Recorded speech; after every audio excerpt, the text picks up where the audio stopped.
Olá, amigas e amigos, bem-vindos a mais uma aqui das nossas conversações. Hoje, em parceria do canal Conversações com o Conversar, né? A Regina Lima está representando aqui o Conversar e eu, Caio Souto, o canal Conversações Filosóficas, para entrevistar o João César de Castro Rocha, né? Um prazer recebê-lo aqui, João César. E estamos aguardando também a entrada do Zé Márcio Rego, que se atrasou um pouco, daqui a pouco ele aparece aí. A gente vai fazer uma conversa assim mais livre, né, sobre questões atuais, né?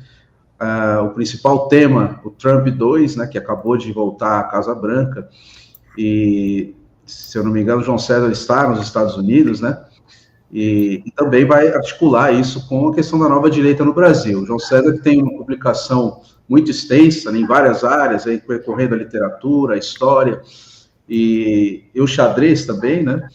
E o livro dele, Bolsonarismo, né, da Guerra Cultural, como é o título completo, ao terrorismo doméstico, retórica do ódio e dissonância cognitiva coletiva, né, um livro bastante atual, publicado bem recentemente, né, e com certeza a gente vai ter muita coisa para falar sobre esse livro. Já no início tem uma articulação muito bem feita com a literatura, a política, a história, e o xadrez aparece ali também, muito legal.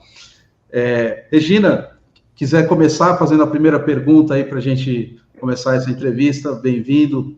João César, bem-vindo também o pessoal que está assistindo, fiquem à vontade para comentarem, né, aí no chat, depois a gente pode colocar alguma pergunta aqui para vocês. Caio, muito obrigada por receber o podcast Conversar na sua casa, né, no seu espaço. João César, também muito obrigada por ter aceito o nosso convite. Vivemos momentos emocionantes, vamos para dizer o mínimo, né, João César, que estuda já há tanto tempo a extrema-direita, e no seu livro Bolsonarismo, da Guerra Cultural ao Terrorismo Doméstico, você faz uma comparação interessante esses vilões, né, da extrema-direita do século XXI com Ricardo III. E lendo aqui o início do seu livro, você fazendo essa comparação, é curioso porque a gente enxerga várias personagens, né? A gente enxerga Donald Trump, a gente enxerga Jair Bolsonaro, enxerga Elon Musk, Vítor Orbán, enfim, Netanyahu e assim por diante, né? Temos hoje uma turma, né? A turma tá crescendo, né, João César? É assustador a gente ver Elon Musk fazendo a mesma reverência que era feita ao Führer, né? No dia da posse do presidente dos Estados Unidos. Então, boa noite. Queria que você comentasse um pouco, né? Claro. Boa noite, Regina. Muito obrigado pelo convite.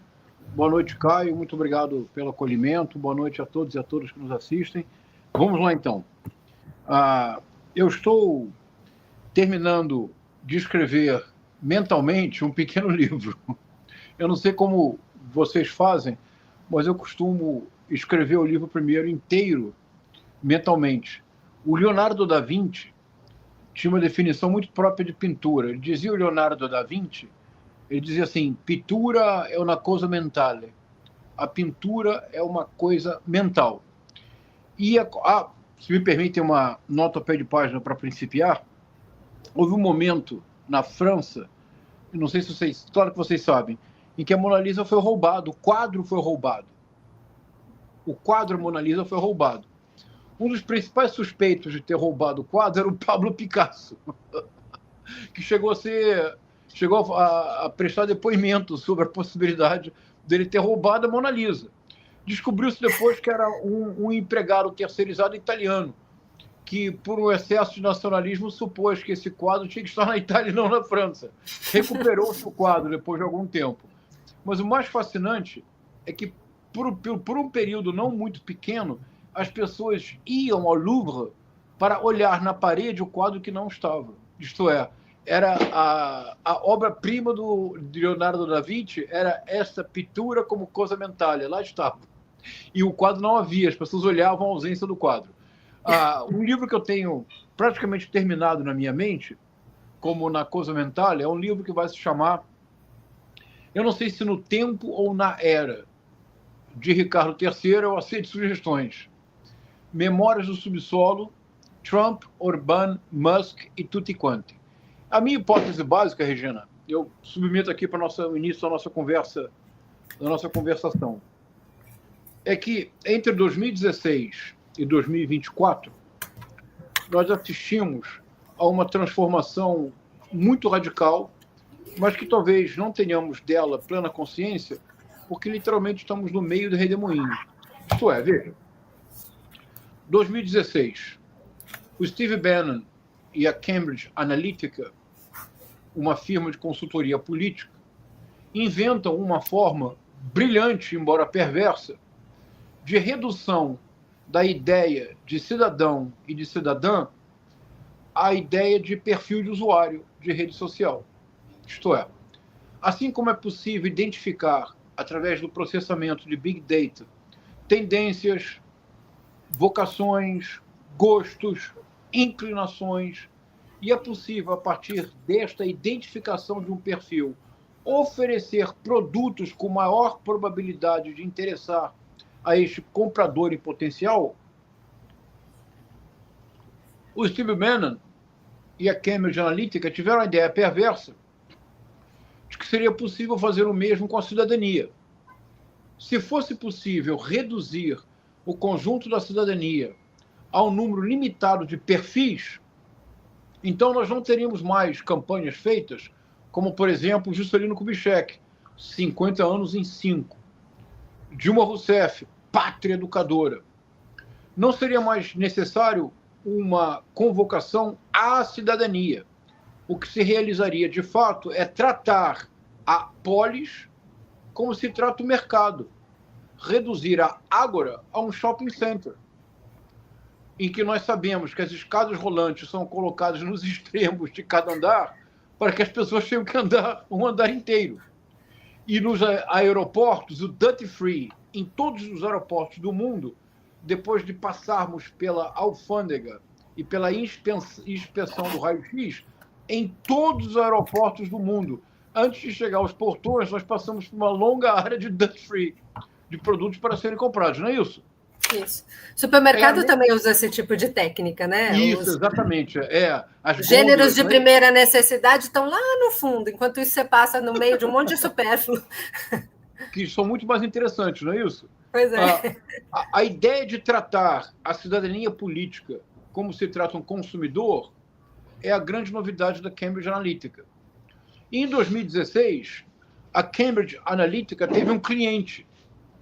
O principal cliente da Cambridge Analytica em 2016 foi Donald Trump. O segundo cliente mais importante foi o Brexit, o Farage, da Inglaterra, e o Brexit. Como que foi possível isto? Foi possível pela venda ilegal feita pelo Facebook, hoje Meta, feita pelo Facebook dos nossos dados. Algum de nós, Caio, sabia disto em 2016? Descobrimos quando a Cambridge...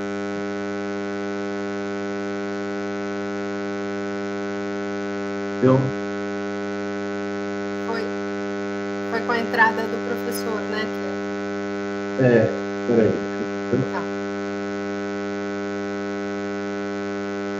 Tá um ruído aí para vocês também? Tá. Mas acho que para o João César não, né? Tá fazendo barulho? Sumiu o áudio dele. Peraí. Mas eu acho que ele não está ouvindo esse ruído.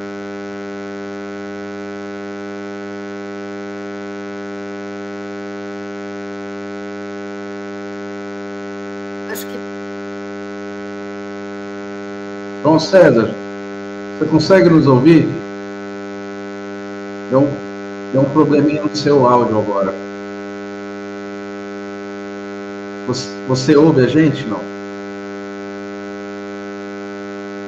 Você está me ouvindo? Agora sim. Mas o que entrou foi um ruído muito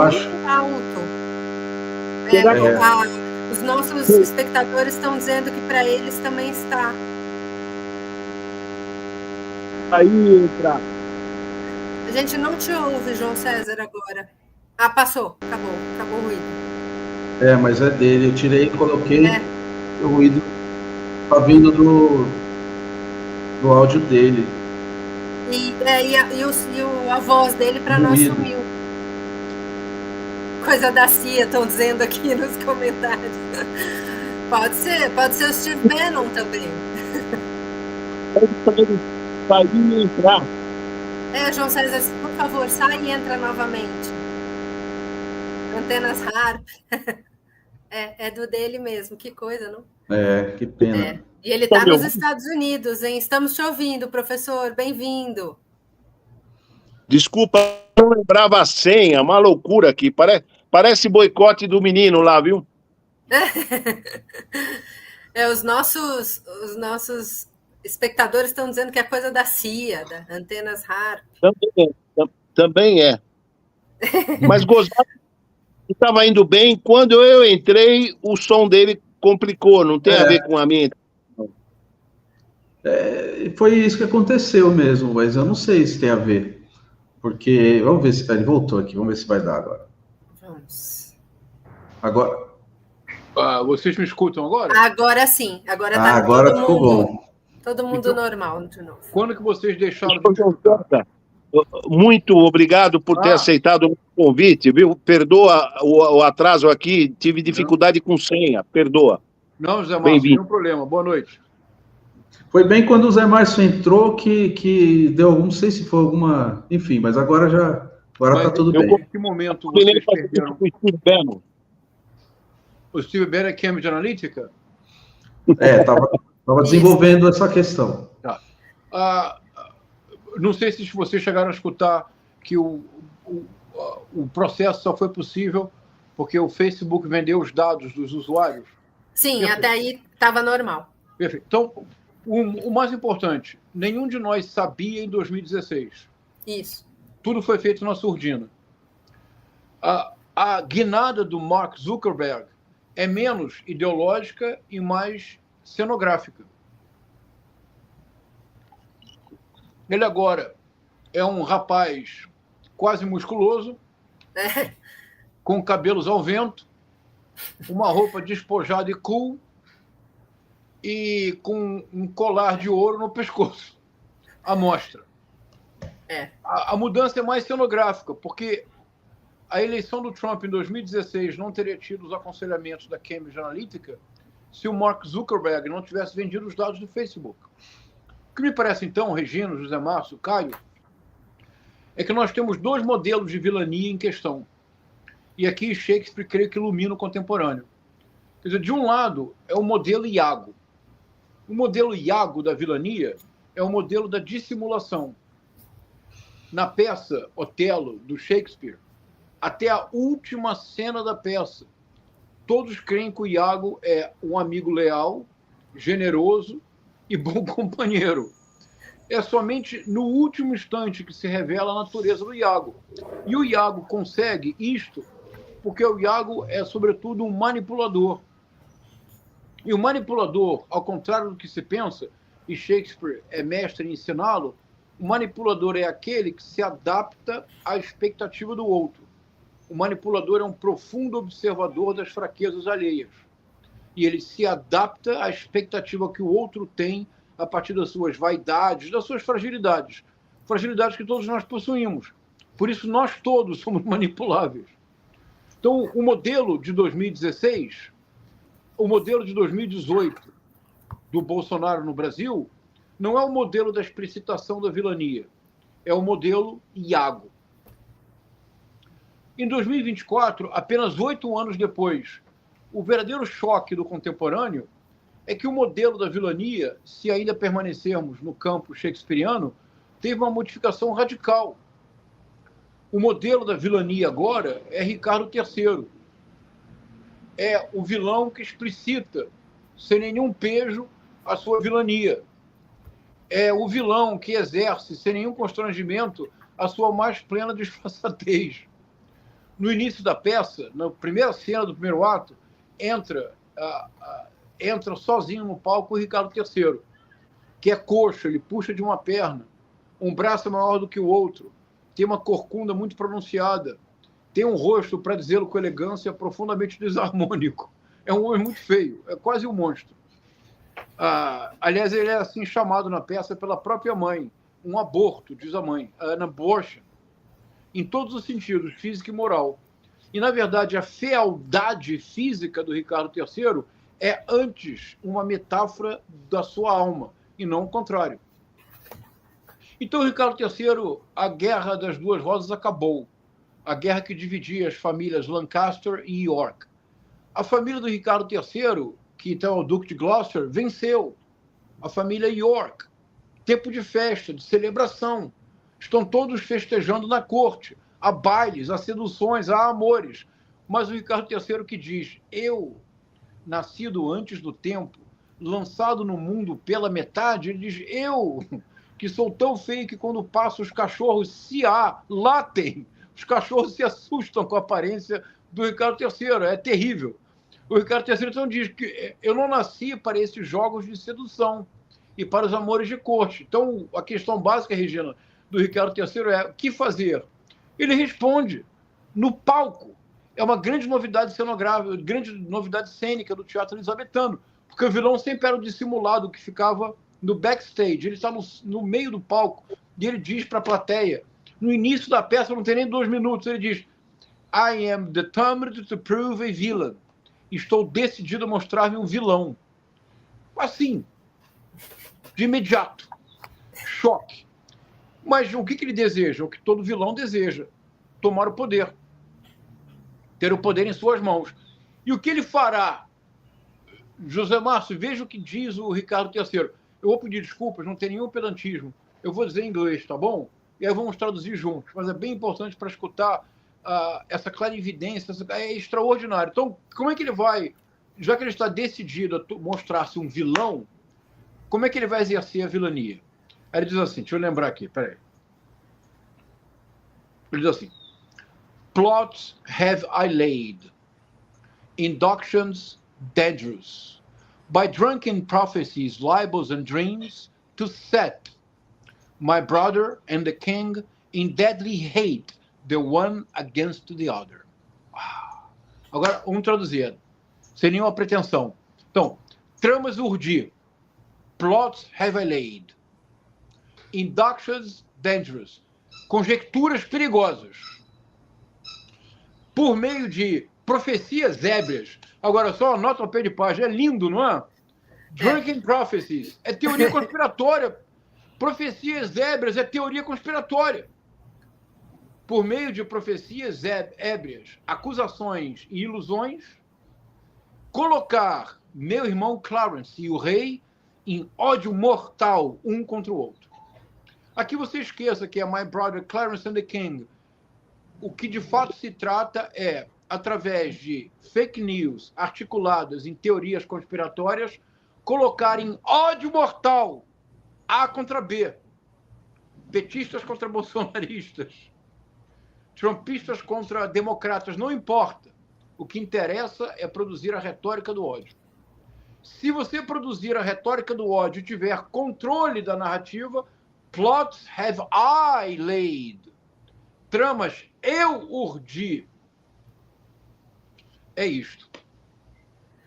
O avanço transnacional da extrema-direita nos últimos anos é do modelo Iago, nós passamos para o modelo Ricardo III, cuja explicitação da vilania, cuja revelação quase que prazerosa da própria maldade, da própria perversão, é algo que ainda me choca profundamente, mesmo como leitor de Shakespeare e de Machado de Assis. A causa secreta, neste caso, não é nada secreta. Uhum. Você fala nesse livro como que o Ricardo III se encontra com Simão Bacamarte, já que você citou o Machado. Fala um pouquinho dessa questão aí, machadiana. Vamos lá. Então, só para concluir, me permita dizer uma coisa, peraí, Caio, uma coisa, me permita. Na peça Ricardo III, que é uma peça absolutamente genial do ponto de vista da concepção, o Ricardo III shakespeariano chega ao poder numa vertigem de tempo que não é correlata ao Ricardo III da história inglesa.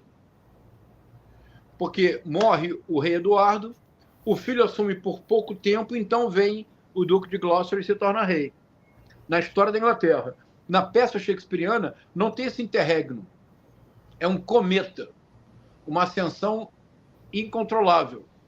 Mas a queda principia quando ele chega ao trono. A queda principia quando ele chega ao trono, porque ao chegar no trono, ele não consegue governar. Ele apenas desenvolve uma paranoia persecutória e o tempo todo ele deseja preservar-se no poder, não exercê-lo. É puro Bolsonaro, não é, Regina? É extraordinário. É puro primeiro Trump. E na peça, depois eu falo mais de um ou outro personagem da peça. Agora, o Machado de Assis. O Elon Musk é um perfeito Simão Bacamarte. Ele não quer que nós todos estejamos encerrados na Casa Verde. Ele deseja que nós todos estejamos exilados em Marte. Mas, neste caso, o Simão Bacamarte, pelo menos, era mais razoável. Porque que todos estejamos na Casa Verde de Itaguaí é mais factível do que todos um dia estejamos em Marte. Pelo menos nesse ponto, o Simão Bacamarte é mais realista do que o Elon Musk de Marte. Aliás, num aceno ao Elon Musk, no discurso de posse, o Trump disse que em breve os americanos estariam colocando uma bandeira americana em Marte. Esse em breve, em termos físicos, não é tão breve assim, porque a viagem para Marte não é uma questão de 4 anos. Ou seja, não serviria para a próxima campanha eleitoral norte-americana. Então, o caso do Simão Bacamarte é o delírio tornado realidade através da imposição de um cientificismo, através da imposição de um tecnicismo. Uma parte considerável dos problemas que nós vivemos hoje, Caio, sobretudo na área da economia, é que na economia tem Simão Bacamarte demais. Quem é o Paulo Guedes, se não o Simão Bacamarte, que ficou pouco tempo no poder? O Paulo Guedes é um perfeito Simão Bacamarte, não é isso? Então, os exercícios que eu realizo nesse caso, por exemplo, estou terminando uma releitura muito cuidadosa, minuciosa, de Memórias do Subsolo, do Dostoiévski.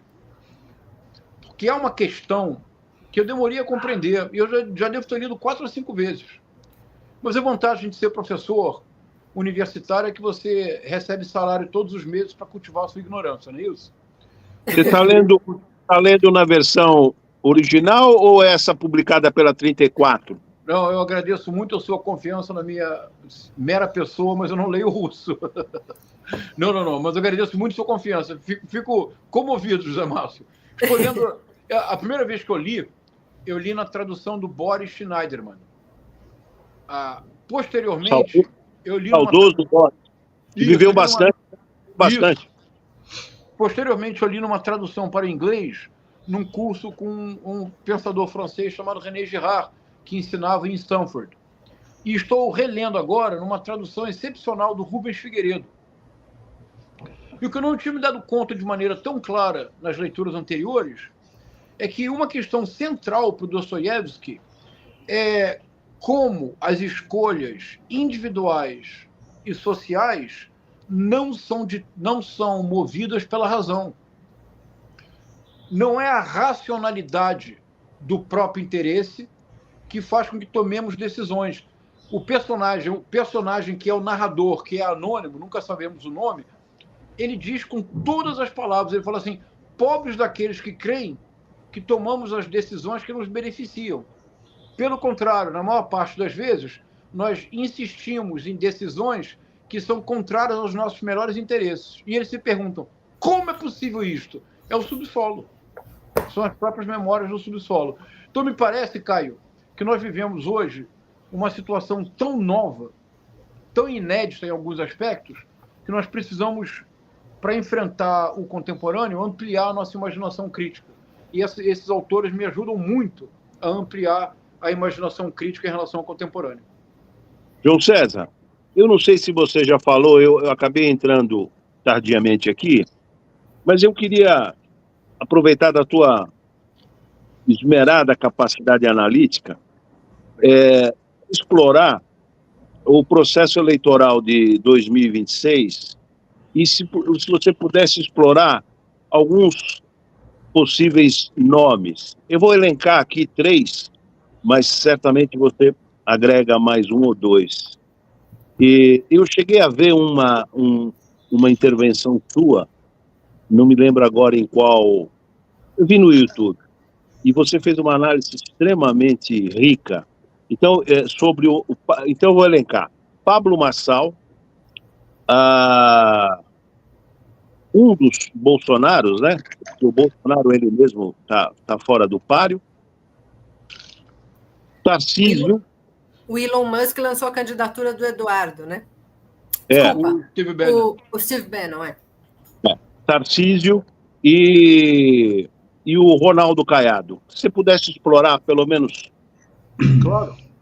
Esse Marçal, você analisou ele de uma forma muito sofisticada num podcast. Acho que foi o Futeboteco, acho. Vamos lá, então, José Márcio. Obrigado pela escuta generosa. Vamos lá. Pablo Marçal. O Pablo Marçal, ou ele se torna inelegível e enfrenta um pesado processo da Polícia Federal por fraude, ou o melhor que podemos fazer é desistir do país. Mas por que eu digo isso? Porque eu não gosto do Pablo Marçal? Veja, quem me acompanha sabe que eu nunca adjetivo ninguém. Eu tento fazer análises discursivas e análises de estratégias. Então, vamos lá. O Pablo Marçal, uma inteligência excepcional na esfera digital, porque é o mestre consumado e completo das regras elementares da economia da atenção. Um orador absolutamente notável que compensa a completa falta de conteúdo por uma capacidade incomum de nunca parar de falar. O que, aliás, era a grande lição do J.F. Kennedy para os políticos na televisão. Está disponível no YouTube o primeiro debate televisivo que, de fato, foi decisivo numa eleição muito apertada, muito acirrada. A eleição que o J.F. Kennedy vence o Richard Nixon, antes do Nixon tornar-se presidente posteriormente. E o Nixon, que era um homem brilhante, com grande cultura, um homem realmente muito bem preparado, o Nixon. No debate contra o Kennedy, ele não levou muito a sério o novo meio, que era a televisão. E o Kennedy está bronzeado, brilhante, com base. Parece um jovem surfista, parece um menino do Rio. E, sobretudo, o Kennedy desenvolveu essa técnica de nunca parar de falar. Então, não importa o que ele está falando. O Kennedy, na televisão, não parava de falar. Ele não deixava um segundo de vazio. Porque, veja, o que eu fiz agora é terrível, não é, Regina, para você? Eu fiquei 5 segundos calados. 5 segundos calados no vídeo é uma eternidade, você não sabe o que fazer. Sim. O Nixon, no debate, ficava longos segundos que pareciam horas sem saber o que fazer. Foi um desastre completo a participação do Nixon. O Pablo Marçal, que vende cursos milionários sobre como vender cursos milionários, ele precisa ter uma extraordinária capacidade de comunicação porque não há conteúdo algum. Veja, estou fazendo elogio a ele. Agora, do ponto de vista do que ocorreu na campanha municipal de São Paulo, em 2024, o Pablo Marçal revelou-se um criminoso serial. Ele desrespeitou vários artigos do Código Eleitoral. Um artigo muito pouco conhecido, é curioso isso. O Código Eleitoral é muito complexo e, assim como a Constituição parte do princípio da presunção da inocência, que é uma base do Estado Democrático de Direito, o Código Eleitoral parte do princípio da boa-fé do candidato. Porque é um código muito complexo, você pode errar. O Tribunal Regional Eleitoral, o primeiro, ele não elimina um candidato que comete um erro, ele adverte. O candidato não volta a cometê-lo. Um erro mais grave é uma multa. Ele não volta a incidir no erro. Então, o Código Penal tem um artigo fundamental. Na minha cabeça, me ocorre que é o artigo 33, mas eu não quero errar. Se alguém puder verificar, é o crime de desobediência. O que é o crime de desobediência, Regina? Se o Tribunal Eleitoral adverte que aquela prática é ilegal, ela está partindo do princípio de que você cometeu o erro por boa fé. Pode acontecer. Se você reitera aquela conduta, é crime de desobediência. É um crime gravíssimo. É a espinha dorsal do Código Eleitoral. É a boa fé do candidato. O Pablo Marçal rompeu todos os critérios possíveis para colonizar a política com a economia da atenção. Se isso for permitido, acabou a política no Brasil. Acabou. José Márcio, imagine em 2026, se nós tivermos Pablo Marçais candidatos a deputado, a governo de Estado, ao Senado da República e à presidência. O país não será uma entropia comunicacional. O país acaba. Além disto, na sexta-feira anterior ao pleito, o Pablo Marçal difundiu um laudo falso com uma assinatura falsificada de um médico morto para acusar falsamente um adversário político. Então as pessoas me perguntaram Travou. A estratégia do Pablo Marçal foi equivocada. Eu falei, por favor, propõe que no debate público nós temos a coragem de dizer as coisas pelo nome próprio, sem necessidade de adjetivar a pessoa. Não há recurso ad hominem aqui. O que o Pablo Marçal cometeu foi um crime gravíssimo da esfera federal. José Márcio, ele deve ser tornado inelegível por 8 anos e ele precisa ir para a cadeia. Eu vou repetir. Ele difundiu um laudo falso com assinatura falsificada de um médico morto para incriminar um adversário político. Se isto não é um crime gravíssimo do ponto de vista eleitoral, o que será? Então, o Pablo Marçal, para mim, é carta fora do baralho.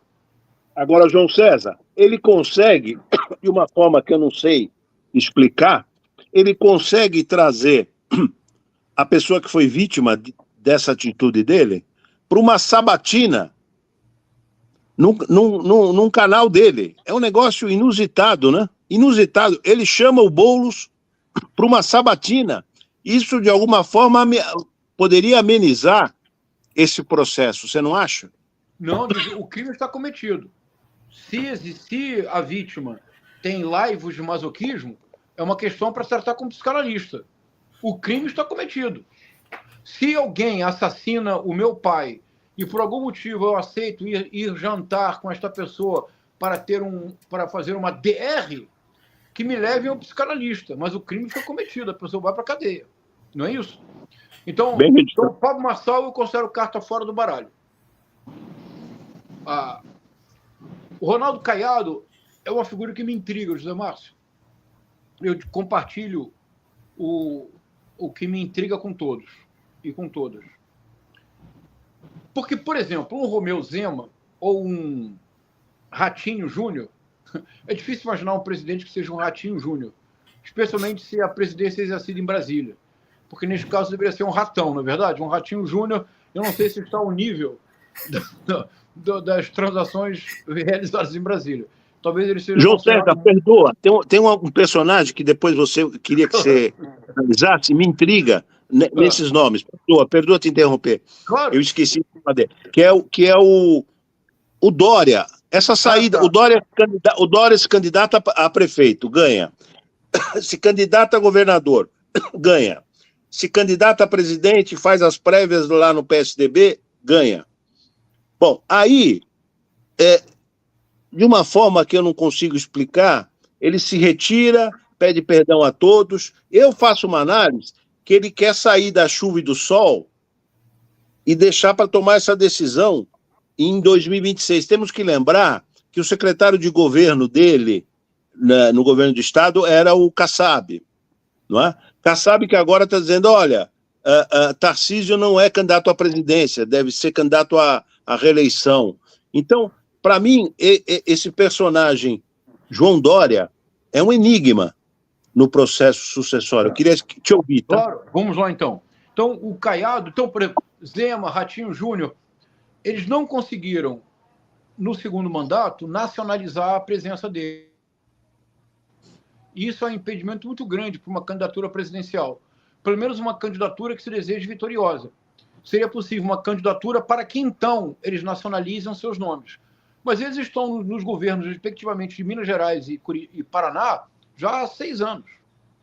O Ronaldo Caiado é intrigante. O Ronaldo Caiado, junto com o presidente Lula, são os mais longevos candidatos à presidência da história do Brasil. Porque na primeira votação para presidente, depois de 29 anos, porque a última havia sido em 1960, que elegeu o Jânio Quadros, a votação direta para presidente seguinte ocorreu em 1989. Estavam lá Fernando Collor de Mello, o menino de ouro da Rede Globo, o caçador de Marajás, o Leonardo Moura Brizola, que muitos acreditavam que chegaria ao segundo turno e que seria presidente, o Luiz Inácio Lula da Silva, político em ascensão de um partido que tinha uma extraordinária capacidade de mobilização de massas, mas que se considerava que teria que esperar um pouco ainda. Estava lá o Enéas, meu nome é Enéas, estava lá o Aureliano Chaves, estava lá o Ulisses Guimarães, que teve um final de carreira lamentável, porque teve, eu acho que nem 1% dos votos, e estava lá o jovem Ronaldo Caiado, à época líder da UDR. E no folclore brasileiro entrou um diálogo dele com o presidente Lula, com hoje presidente Lula, quando ele diz para o Lula: você não vai fazer nenhuma pergunta para mim? E o Lula, candidato, diz: não, olha, quando você passar de 1%, eu faço. Isso se encontra no YouTube. Isso é 1989, estamos em 2025. O presidente Lula foi presidente 2 vezes, agora é a terceira, elegeu 2 vezes uma sucessora, a Dilma, na reeleição, elegeu o Fernando Haddad, prefeito em São Paulo, e o Ronaldo Caiado não consegue ter uma expressão nacional. Talvez eu esteja equivocado, mas não me parece que o Ronaldo Caiado tem expressão nacional. Não sei se vocês concordariam. E ele teve de 1989 a 2024 para construir uma projeção nacional. Então é um nome complexo. Eduardo Bolsonaro. Qualquer nome da família Bolsonaro. Da família Bolsonaro, me parece que o nome mesmo para a presidência seria o senador Flávio Bolsonaro, que é o PC Farias da família. Mas falemos também o que é correto. É o Sérgio Mota, da família Bolsonaro. Vocês se recordam que o Sérgio Mota era o operador do PSDB. O Sérgio Mota era o operador do Fernando Henrique Cardoso. Graças ao Sérgio Mota, o Serjão, graças a ele, em 1987, em 1997, a Câmara dos Deputados aprovou uma proposta de emenda constitucional criando a reeleição. E Caio, Regina, Zé Márcio, se vocês se recordarem, a emenda foi vitoriosa em 97 e já valeu para 98, o que não pode. Mudanças constitucionais em eleição apenas vale para a seguinte, não para a imediata. Graças ao Sérgio Mota, que era o operador do Fernando Henrique Cardoso. É curioso isso, como no Brasil as pessoas não falam, não é? É como se o Fernando Henrique Cardoso não tivesse operador. É como se a emenda da reeleição tivesse acontecido devido aos belos argumentos do príncipe da sociologia. Não é isso? Então, o Flávio Bolsonaro é o Sérgio Mota da família Bolsonaro, é o PC Farias da família Bolsonaro, é o Marco Valério da família Bolsonaro, é o homem indicado para as tenebrosas transações da família. Mas as possibilidades me parecem muito pequenas, porque o bolsonarismo encolhe em relação à teologia do domínio, em relação à presença evangélica na política, torna-se cada vez mais importante do que o bolsonarismo em si mesmo. Me parece, José Márcio, que João Dória. O João Dória, no princípio, parecia representar para o PSDB algo novo. O PSDB sempre me pareceu, voltemos aqui ao Shakespeare, há uma peça decisiva para o cenário político brasileiro, que é Júlio César, que, aliás, foi traduzida pelo Carlos Lacerda, porque é uma cena da peça que o Lacerda viveu ele mesmo. Depois do sacrifício do Júlio César, quando ele é sacrificado pelos senadores para preservar a República, o corpo do Júlio César é exposto no fórum. Vem o Brutus e faz um discurso. E ele diz assim, não é? Ele diz, não que eu não amasse muito a César, mas amo a República ainda mais. E faz um discurso empolgante, demonstrando que, na verdade, César não havia sido assassinado, havia sido sacrificado. Isso porque cada um deles, senadores, era um sacrificador e não um açougueiro. Isso o Shakespeare realmente é genial. O que ele quer dizer com isso? É bem importante. Ele diz assim, let us be murderers, not butchers. Sejamos assassinos no sentido sacrificiais e não açougueiros. Se os senadores são assassinos sacrificiais, cada um deles dá uma facada em Júlio César, apenas uma. Se cada senador dá apenas uma facada, quem o matou? Ninguém. Sozinho. Mas o seu corpo permanece intacto, pode ser exposto. Porque eles não são movidos nem pelo ódio, nem pelo amor ao poder. Eles são movidos pelo dever de salvar Roma, como república. Mas se eles são butchers, se eles são açougueiros, cada um dá várias facadas. Quem matou Júlio César? Todos, ao mesmo tempo. Como estará o corpo dele? Despedaçado. Não pode ser mostrado num fórum. Mostrar o corpo de Júlio César no fórum, na medida do possível, íntegro, é a demonstração concreta de que os senadores eram sacrificadores e não açougueiros. Genial, não é? Ele diz isso. O povo, então, quer carregá-lo nos braços. E o Bruto se constrange, porque eles sacrificam César porque César queria se colocar acima dos outros. E agora o povo, entusiasmado pelo discurso do Brutus, quer colocá-lo nos ombros, ou seja, acima dos outros. Ele fala, não, não, não, não. Somos uma república. E diz, agora, por favor, escutem a Marco Antônio. É o PSDB. O PSDB. Agora escutem a Marco Antônio. Aí vem o Marco Antônio. Faz aquele discurso notável. Ele diz, dizem que Júlio César desejava ser imperador. Eu, de minha parte, que privava de sua amizade, nunca o escutei dizer tal coisa. Aí a famosa frase ele fala, e no entanto, they are honorable men. Os senadores, eles são homens honrados. Quando ele repete a terceira vez, but they are honorable men, eles já são homens absolutamente desqualificados. E ele termina dizendo, este homem que aqui está, imperador, não me recordo de ouvi-lo dizer isso. Mas me recordo sim que ele deixou uma moeda para cada cidadão romano. Pronto. Revolução completa. E agora querem matar a Brutus e linchar a todos aqueles que atacaram Júlio César. Assim, nota ao pé de página. Por que o Carlos Lacerda traduz Júlio César, José Márcio? Porque o Carlos Lacerda quase passou pela mesma situação. Agosto de 1954.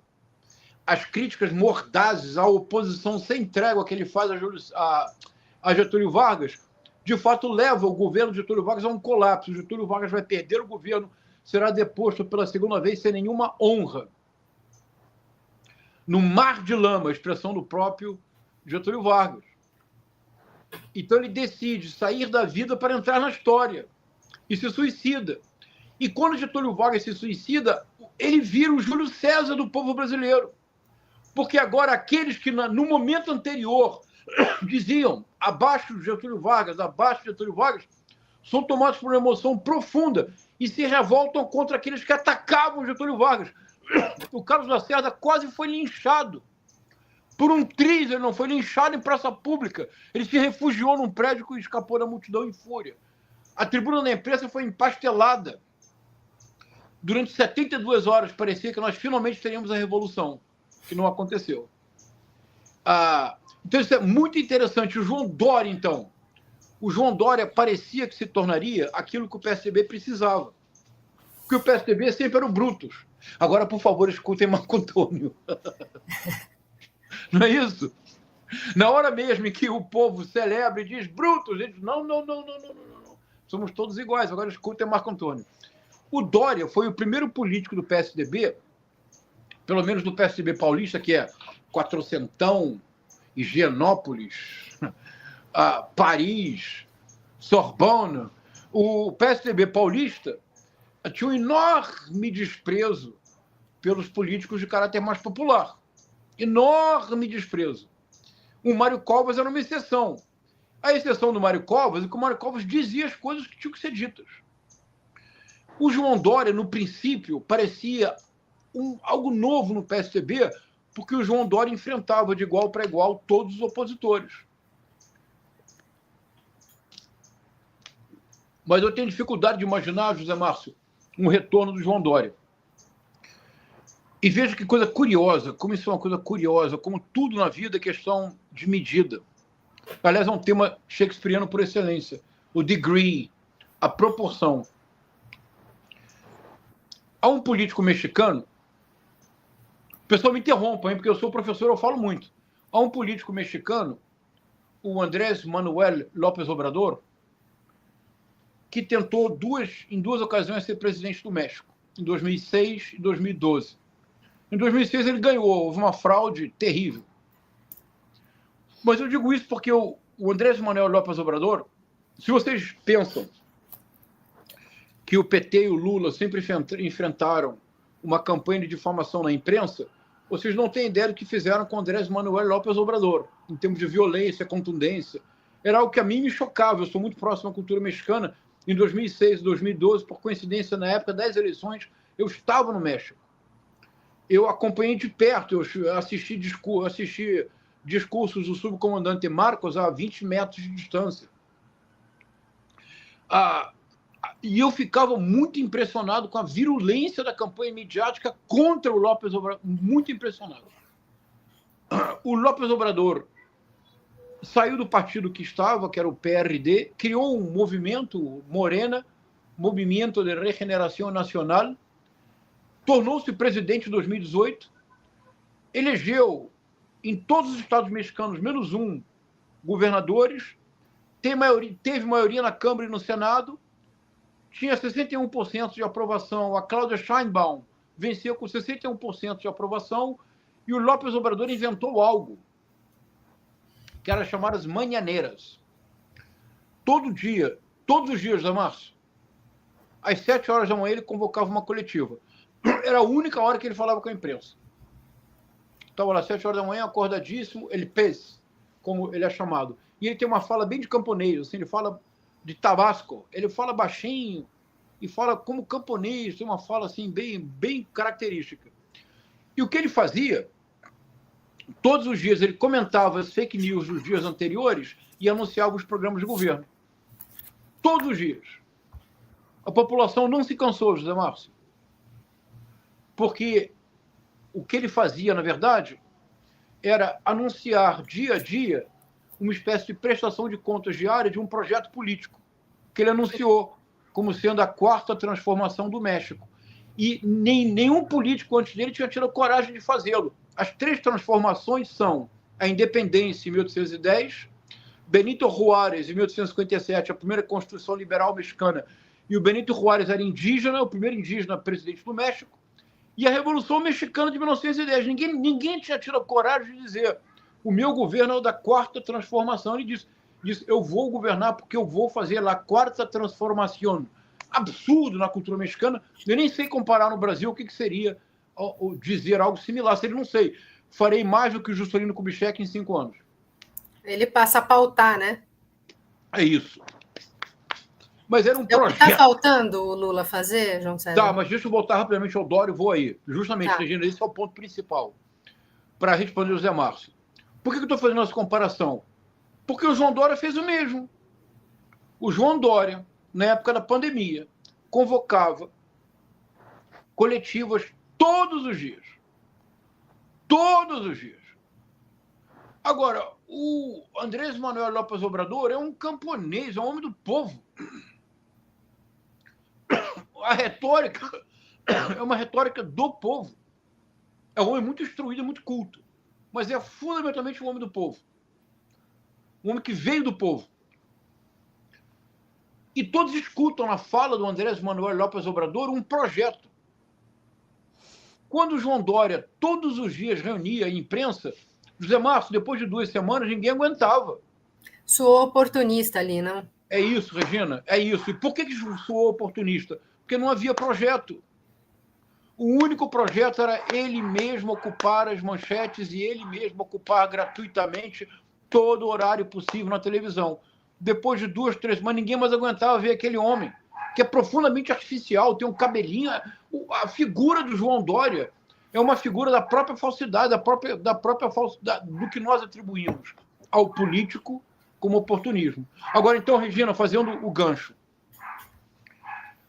Qual é a grande lição do López Obrador?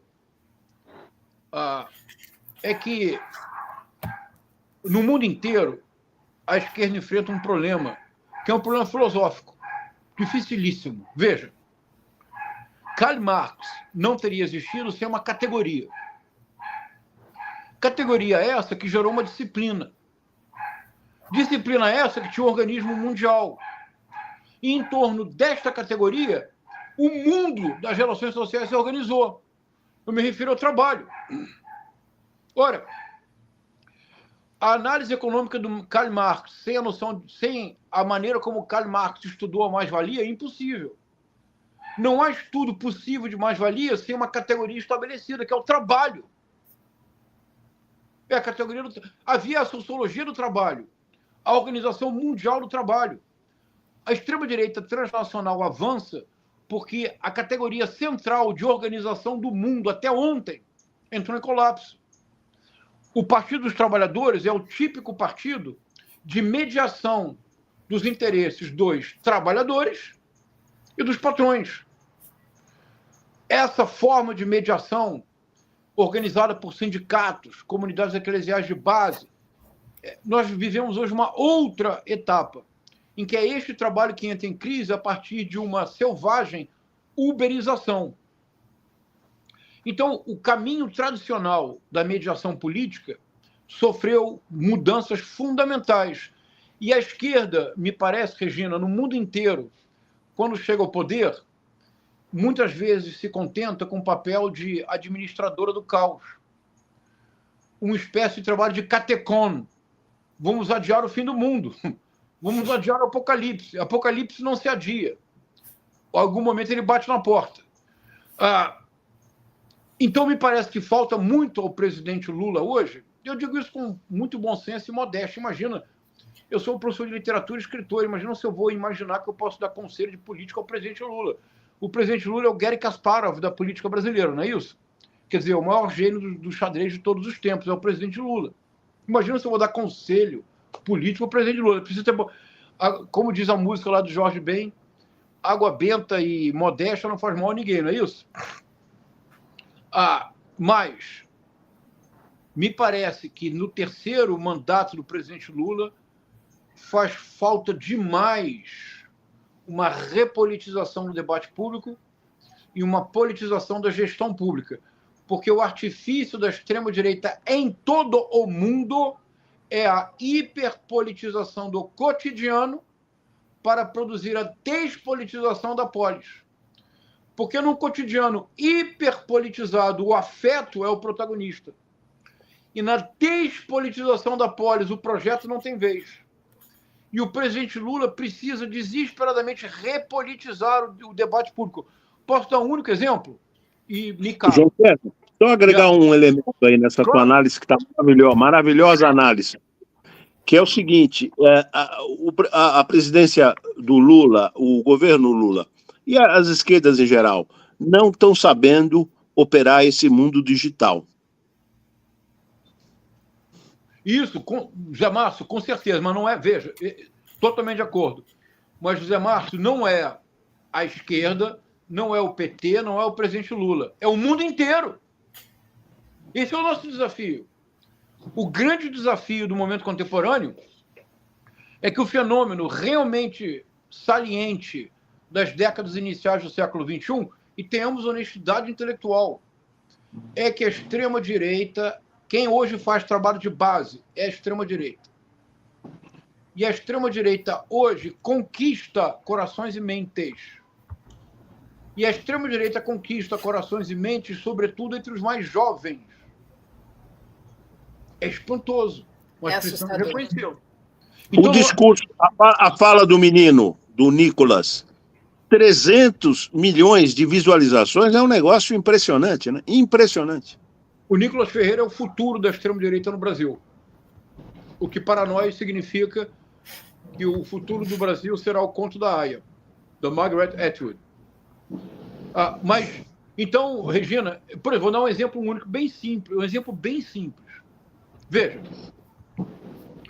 vocês concordariam comigo que para a maior parte da população nunca deixou de haver aumento do salário mínimo? Porque a cada 12 meses, como a Constituição prevê, é obrigatória a reposição da inflação do ano anterior. Então, nunca deixou de haver no Brasil aumento do salário mínimo. Todos estão de acordo? Então, a percepção do povo é que, em última instância, tanto o Temer, quanto o Bolsonaro, quanto o Lula deram aumento do salário mínimo, porque houve aumento no bolso das pessoas.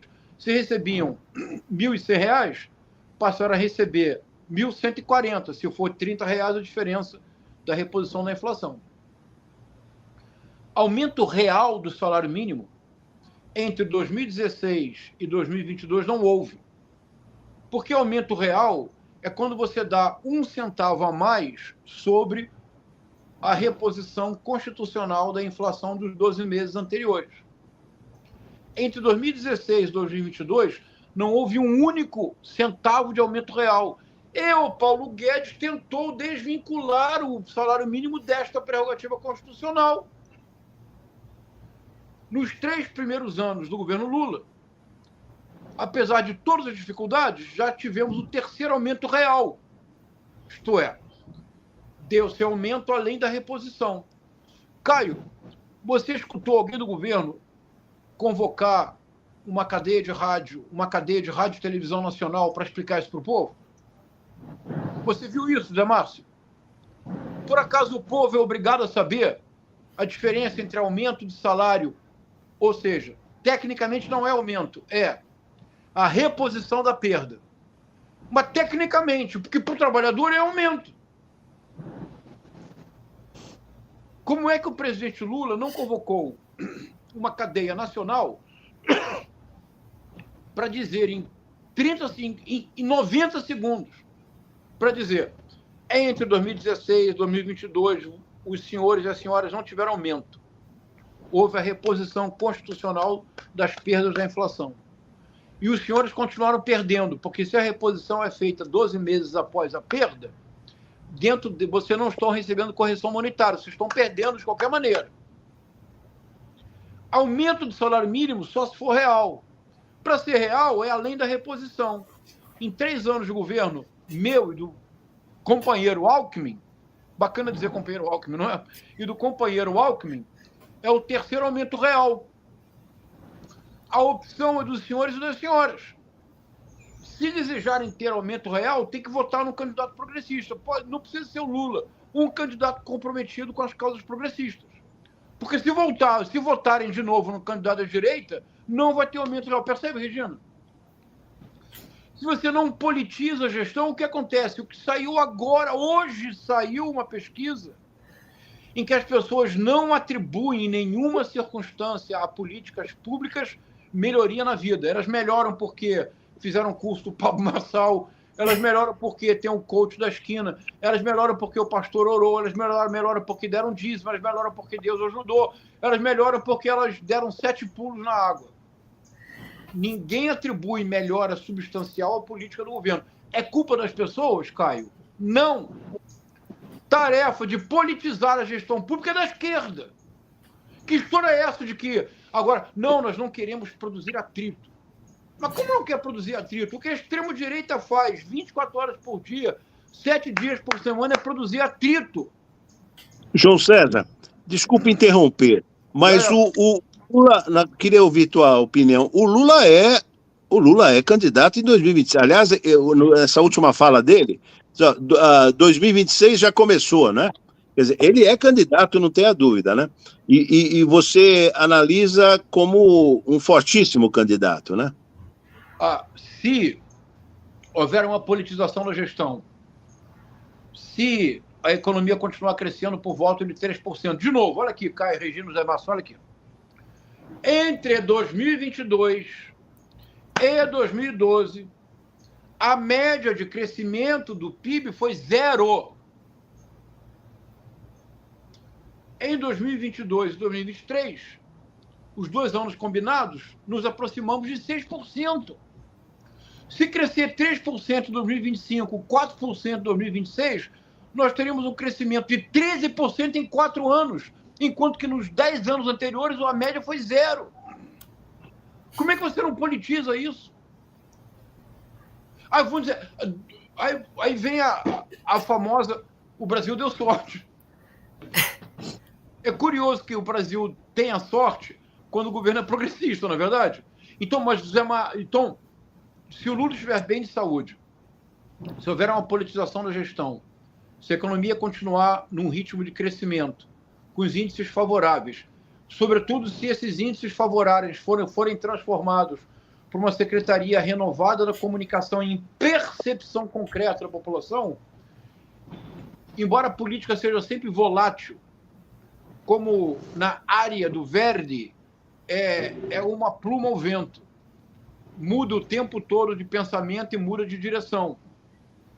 Não dá para prever 2026. Mas se essa conjuntura se mantiver, se essa projeção de cenário for razoável, não há candidato. É muito difícil imaginar um candidato contra o Lula em 2026.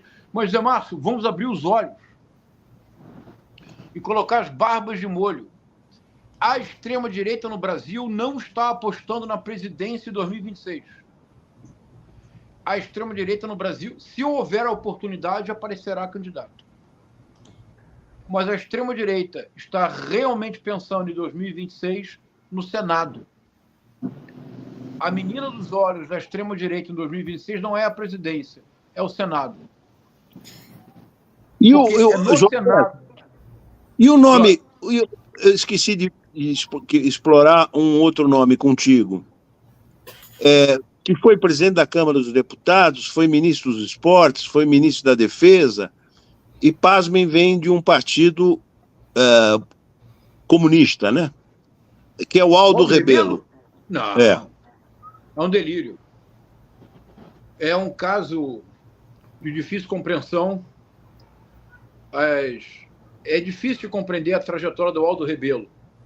Realmente difícil de compreender. Aproximou-se de grupos dentro do PDT muito complexos do ponto de vista ideológico, mas eu não vejo nenhuma possibilidade de projeção nacional para o Aldo Rebelo, nenhuma possibilidade. Não seria um candidato sério. Desculpe, me expresso mal. Não seria um candidato que poderia ser considerado seriamente como um candidato possível de vencer uma eleição em 2026. A questão seria saber o que acontecerá com Ciro Gomes.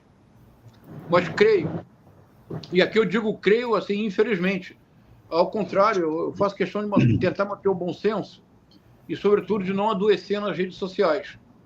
Eu acho o Ciro Gomes um excepcional quadro, um homem notável, que deu contribuições excepcionais para o presidente Lula, pessoalmente. Em 2005, na crise do Mensalão, havia um pequeno grupo que geria a crise, e desse pequeno grupo fazia parte o Ciro Gomes, e o Ciro Gomes foi muito importante na Câmara e no Senado, pela influência dele, para suster um ânimo golpista em 2005. Então, o Ciro Gomes deu contribuições importantes, tem uma avaliação muito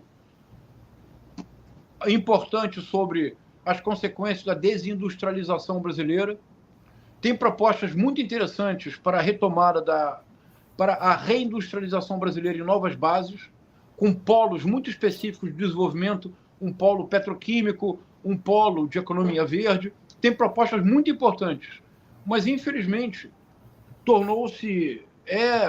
Eu leio o Dostoiévski e vejo o Ciro Gomes em muitas páginas. Esses personagens do Dostoiévski, homens brilhantes, mas que não se realizaram como desejavam, e se tornam... não vou adjetivá-lo, porque eu admiro muito o Ciro Gomes, mas é dominado pelo ressentimento. E o ressentimento, José Márcio, Caio, ele cega. Já dizia o Nietzsche, o ressentimento, sobretudo, paralisa aquele que o sente. E muitas vezes, por exemplo, no Em Memórias do Subsolo, do Dostoiévski, o ressentimento move o narrador, que é esse personagem anônimo. Ele conta um episódio que é uma coisa que é comovente, é tão absolutamente genuína a descrição, tão forte. Ele, no momento, ele está num local público, um bar, e alguém esbarra nele, como se ele fosse nada, um inseto, ninguém. A expressão um inseto ele usa. E ele fica profundamente ofendido. Não me viu? Será que sou assim tão insignificante? E ele urde uma vingança elaborada e leva anos para executar a vingança. Quando ele executa a vingança, a pessoa que esbarrou nele casualmente, sem intenção alguma, não somente não entende o que ele fez, como segue adiante como se nada tivesse acontecido. Percebe, Regina? Ele passou anos com aquele ressentimento, remoendo ele por dentro. A outra pessoa sequer imaginava o que estava acontecendo. Então, Aldo Rebelo... Por que eu citei o Ciro Gomes quando você menciona o Aldo Rebelo, José Márcio? Porque o Aldo Rebelo está muito próximo do Ciro Gomes. Mas eu acho difícil que o Ciro Gomes volte em 2026. Eu acho muito difícil. Se vocês me permitem, eu queria voltar a falar um pouquinho do Império que está em declínio. Onde você está nesse momento, João César? Deixa eu só fazer uma observação e abusar da sabedoria. Eu julgo o João César hoje um dos mais importantes. Eu elencaria 3 nomes aqui, e o nome do João César, um dos mais sofisticados analistas da política nacional e mundial, e com essa estupenda cultura que ele tem. Então, eu queria abusar de você. João César, você volta quando dos Estados Unidos? 15 de fevereiro. 15 de fevereiro? Eu queria abusar aqui e de público ao vivo aqui, Caio, abusar também de você e da Regina. Mas é o seguinte, pedir veementemente que você, já combinemos aqui que você, daqui 2 dias ou 4 dias, volte aqui no canal, porque tem muita coisa a ser explorada e estou aqui fascinado. Eu sabia que ia ser bom, mas estou aqui fascinado. Agradecer a Regina que conseguiu te contatar. Mas, João César, pelo amor de Deus, volte ainda mais daqui uma semana. Pode ser, não? Pode ser? Vamos combino com a Regina. Certamente faremos. Aproveita que esse jeton de $25.000 que nós pagamos é razoável. Eu vou a São Paulo. Se vocês me oferecerem um balde de café, eu aceito. Tá. Mas vamos combinar assim, Caio? No teu canal. O canal do Caio é um canal extremamente interessante, né? Você conhece direitinho. Desculpa, eu quis fazer esse registro aqui, senão eu ficaria frustrado. Fala lá, Regina. Não, eu queria voltar um pouquinho para esse cenário. Eu queria fazer... Eu estou lendo esse livro que você indicou, João César, estou fascinada. O Livros para Obedecer, a Gestão do Nazismo aos Nossos Dias, né? Tem muita coisa para comentar sobre esse livro, mas, inclusive, trechos aqui que mostram, Zé Márcio e Caio, assim, dos projetos nazistas antes, né, do Terceiro Reich entrar a todo vapor, que se assemelham, inclusive, com discursos de gestão empresarial de hoje. Impressionante, impressionante. Eu que vim do mundo corporativo, trabalhei muitos anos no mundo corporativo, é assustador. Mas eu queria entrar mais em 2 aspectos que o autor que chama a nossa atenção. Primeiro que eu fiquei surpresa, eu achava, né? Eu tive... o primeiro marido da minha mãe era alemão, o pai dele trabalhou com von Braun, então, assim, eu tive muito contato com alemães, né? Agora, então, curioso, né? A equipe de von Braun inteira foi para os Estados Unidos, né? Isso. O meu avô Max, não quis ir para lá e, enfim, veio parar no Brasil. Mas é curioso porque os alemães têm essa característica, né? Eles são extremamente disciplinados. Qual o sobrenome do seu avô? Max Scherer.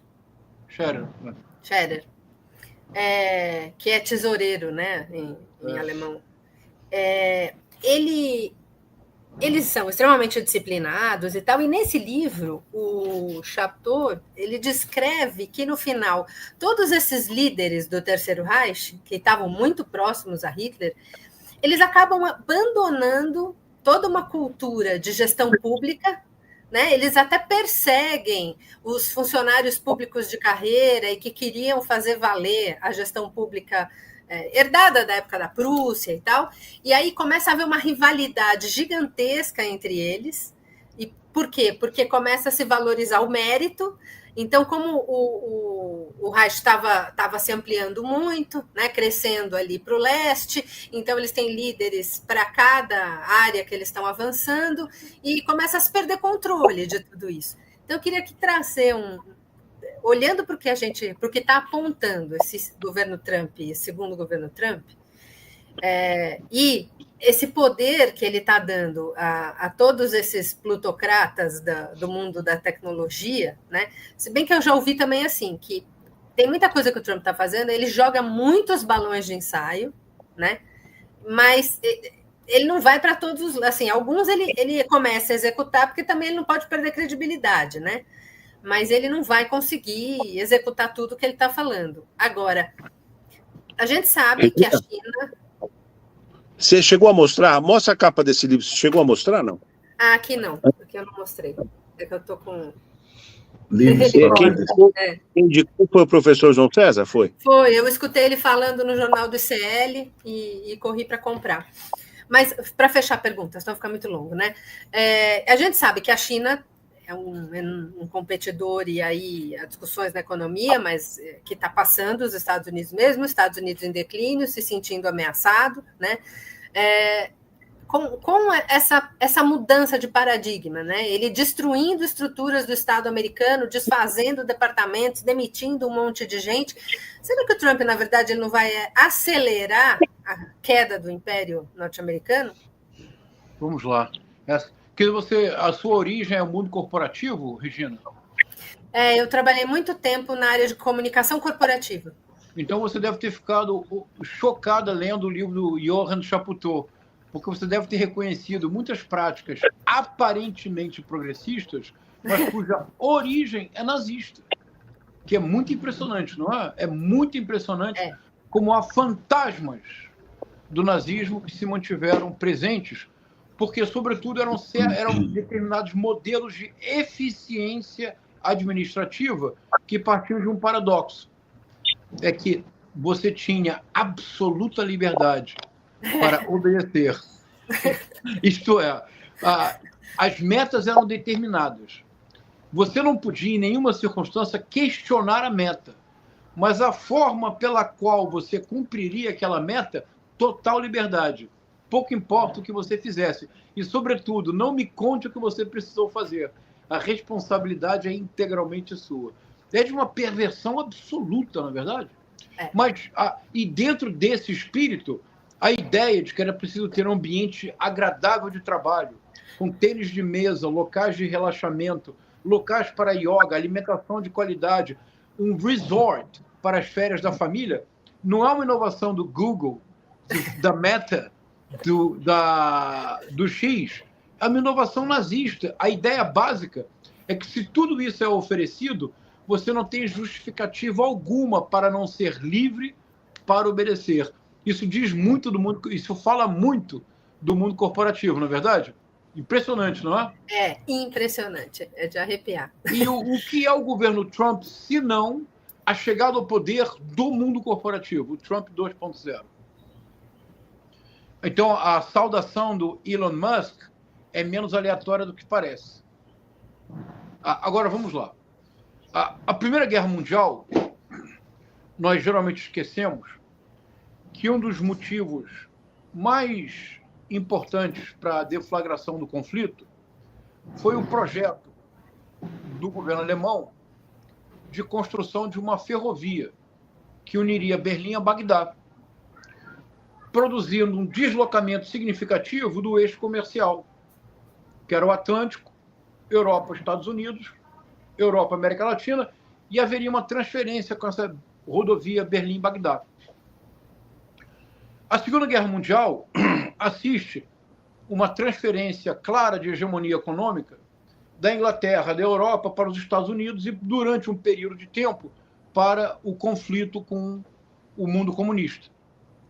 O que nós assistimos hoje é o que parece ser uma inequívoca transferência de hegemonia do Ocidente como um todo para o Oriente. A nova rota da seda chinesa, se de fato for levada à plena consecução, se ela realmente começar a ter um fluxo permanente no interior da rota, da nova rota da seda, essa será a hegemonia do mundo. Não haverá outra. E tem algo muito importante, é que a estratégia chinesa é uma estratégia que recorda grandes impérios, com uma diferença básica, é que a China nunca invadiu país algum.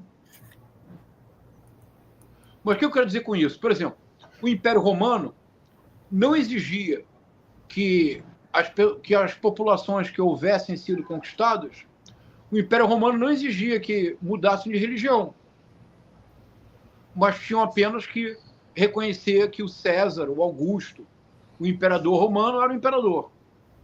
Mas você podia continuar sendo judeu, você podia continuar sendo o que fosse.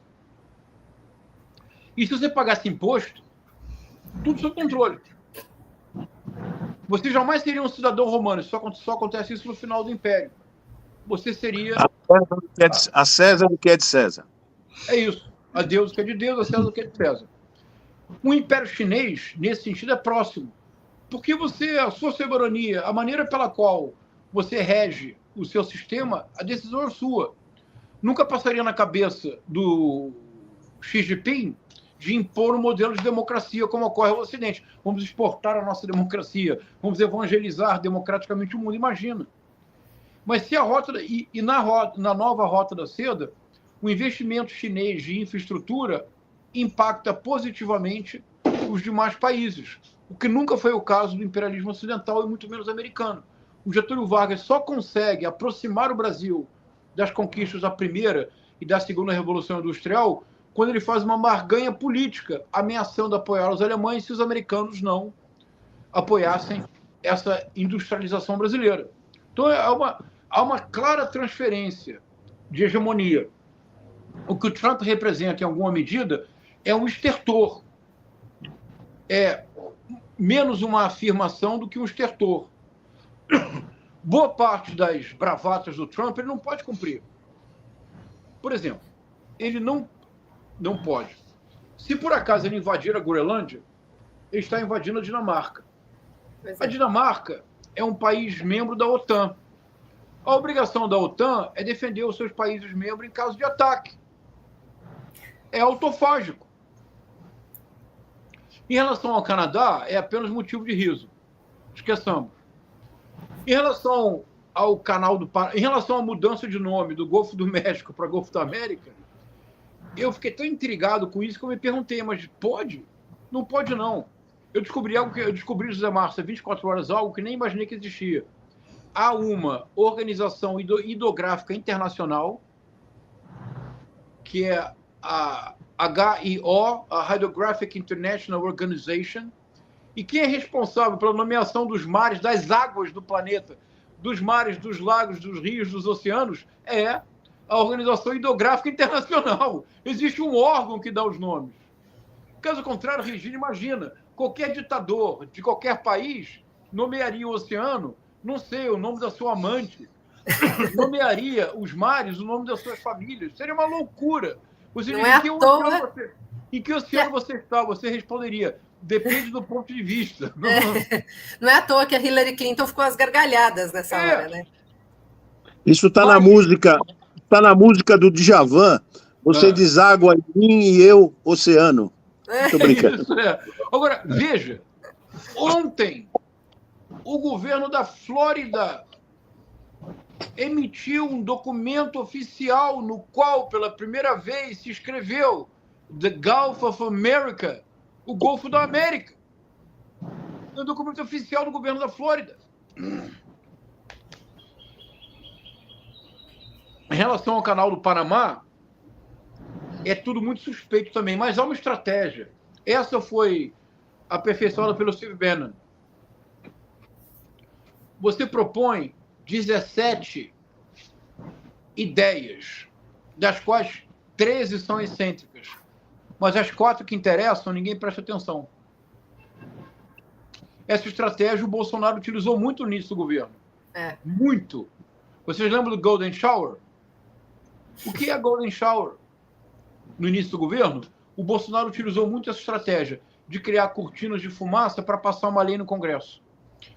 O que realmente interessa no governo Trump 2.0, Regina, Caio, José Márcio, que é realmente importante, é que deverá haver, creio, um conjunto de tensões que podem favorecer a sociedade civil americana para reagir à tendência autocrática de transformar os Estados Unidos numa Hungria continental. Este é o projeto. Nada é mais importante do que prestar atenção na Hungria. Em 1998, com apenas 35 anos, o Viktor Orbán foi eleito primeiro-ministro da Hungria, o mais jovem da história. 4 anos depois, ele disputou a reeleição muito confiante.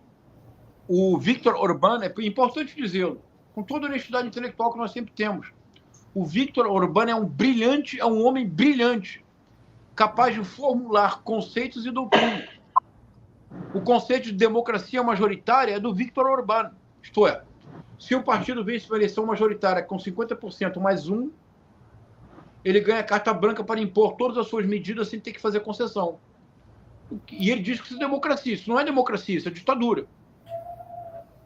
Democracia, pelo contrário, é um regime político cuja essência é salvaguardar as minorias, a tal ponto que todos os parlamentos modernos, a minoria tem o direito de obstrução. Porque se não tivesse direito de obstrução na prática parlamentar, não precisa ter parlamento. O partido que tem maioria passa trator e impõe todas as suas leis sem fazer concessão. Isso não é política, isso não é democracia. Isso é ditadura, mas o Viktor Orbán chama de democracia majoritária ou iliberal, que é o que todos querem fazer. O Viktor Orbán perdeu a eleição em 2002. Enorme surpresa para ele. Voltou em 2006. Perdeu de novo para o Partido Socialista. Supôs-se que a carreira dele havia acabado. 2008. Crise financeira, crise dos mercados, bolha imobiliária. A Comunidade Econômica Europeia começa, passo a passo, a desmontar os últimos resquícios de estado de bem-estar social, rompendo com a promessa mais elementar feita aos cidadãos europeus. Consequência, 2 anos depois, aproveitando-se da crise, o Viktor Orbán retorna. Quando ele retorna em 2010, ele passou dolorosos 8 anos longe do poder. Quando ele retorna em 2010, ele já tem um conceito da democracia majoritária. O que ele faz? Aposenta os juízes da Suprema Corte, convoca uma Assembleia Constituinte, indica novos juízes da Suprema Corte, modifica o coeficiente eleitoral da contagem das zonas eleitorais da Hungria. Perpetua-se no poder. Há uma extrema-direita populista radical, tuiteira, que vive de ruídos e rumores, de visibilidade e espetáculos. Pablo Marsaliana, melhor dizendo, Steve Bannoniana. Steve Bannon, Alex Jones. Há uma outra extrema-direita, essa deve nos assustar. É a extrema-direita Viktor Orbán, é a extrema-direita da engenharia institucional, aproveitando-se de uma vitória legítima, sem fraude, numa eleição livre e democrática, porque, de novo, honestidade intelectual é tudo. O Jair Messias Bolsonaro venceu em 2018. Não houve fraude. Ele venceu. Ficou 13 milhões à frente do Fernando Haddad, de fato. Em 30 de outubro de 2022, o Jair Messias Bolsonaro obteve 58 milhões de votos. Quando terminou o primeiro turno, no dia 3 de outubro, o presidente Luiz Inácio Lula da Silva tinha 6 milhões de votos a mais. 3 semanas depois, o Bolsonaro recuperou 4 milhões de votos. Com mais uma semana de eleição, não sei o que teria acontecido. Felizmente não houve. Então, as eleições são livres e democráticas.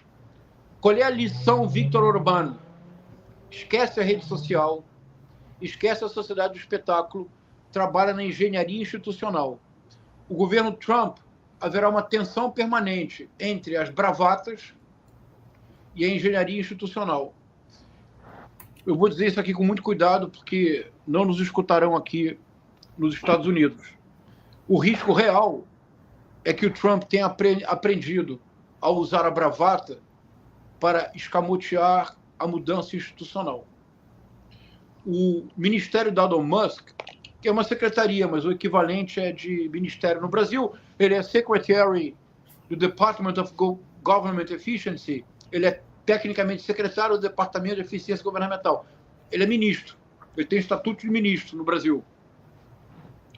E o Departamento de Eficiência Governamental é apenas uma forma de corte do Estado, mas é, sobretudo, uma espada de Damocles sobre a cabeça de todos os funcionários de Estado, que no primeiro governo do Trump impediram tendências autocráticas. O Trump já as tinha todas, mas em muitos momentos ele esbarrou nos funcionários de Estado e não de governo.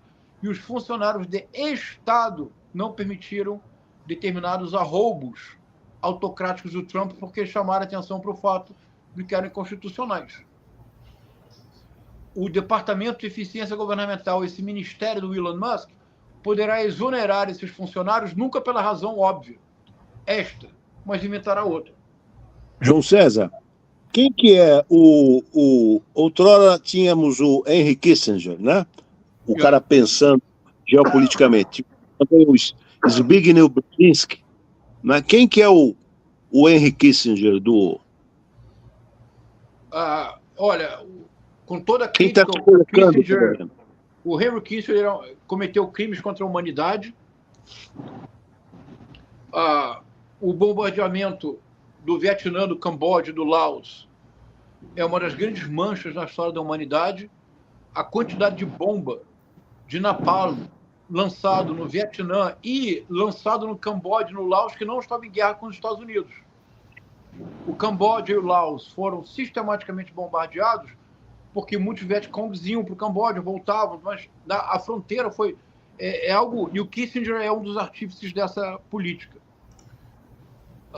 Mas o Kissinger é um homem particularmente brilhante, com uma visão de geopolítica muito privilegiada e aguda. Não é fácil encontrar um novo Henry Kissinger. Mas eu diria que há um nome que permanecerá nos bastidores e que será mais importante que o Elon Musk, é o Peter Thiel, que é um bilionário, o criador do PayPal, por muito tempo foi o principal meio de pagamento online, um dos financiadores iniciais do Facebook, CEO de negócios, inúmeros negócios milionários. Chegou a ser sócio do Elon Musk também. Isso, E, sobretudo, o Peter Thiel é um intelectual. Estudou em Stanford, estudou com René Girard, entende profundamente a teoria mimética, que é uma teoria criada pelo pensador francês René Girard, que é fundamental para entender o mundo financeiro e, sobretudo, as redes sociais. Tem conhecimento profundo, sério, de cientistas políticos como Leo Strauss.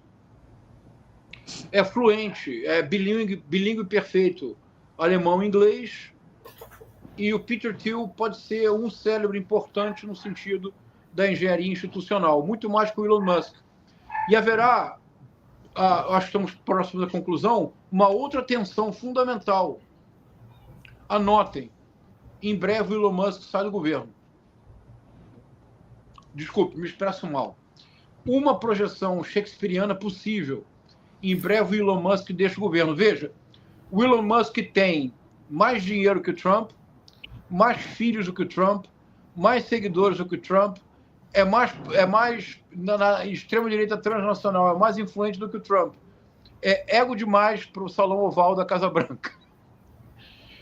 Se nós pensarmos no Ricardo III, o personagem que o Elon Musk acredita ser é Ricardo III, mas ele é apenas o Duque de Buckingham.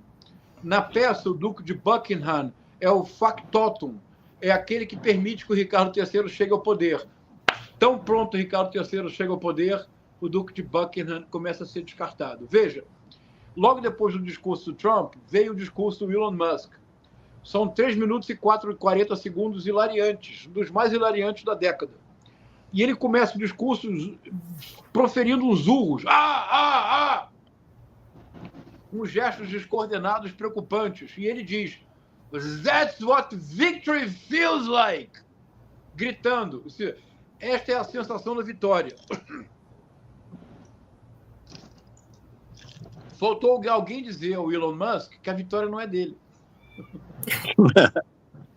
Quem tinha que gritar a plenos pulmões, "That's what victory feels like", salvo engano, não é o Elon Musk, é o Donald Trump. Faltou alguém para avisá-lo desse pequeno detalhe. Caio, você está muito quietinho hoje, Caio. Não, eu fiz as duas primeiras ali e depois a conversa foi fluindo, foi muito bom. Então vocês me deixam fazer mais uma?